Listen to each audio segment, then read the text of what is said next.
Assalamualaikum Syederalon. Kembali lagi di channel Irfan Aceh. Di video kali ini, kita akan membahas tentang Jembatan Arakundo, atau lebih dikenal dengan Tragedi Arakundo, Aceh Timur, Aceh. Sebelum mulai, ada baiknya saudara berlangganan terlebih dahulu di channel ini, agar dapat menjadi penyemangat buat kami, untuk terus memberikan info dan konten terbaru dari kita ya.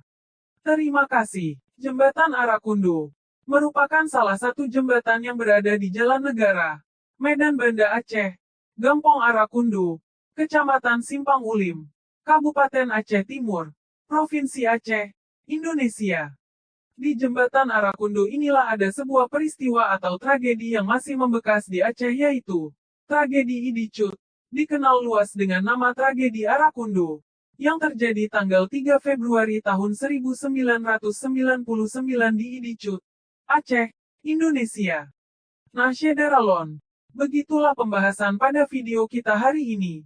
Jika ada salah penyebutan tolong dikoreksi di bawah ini. Sekian video kita kali ini. Sampai ketemu di video selanjutnya.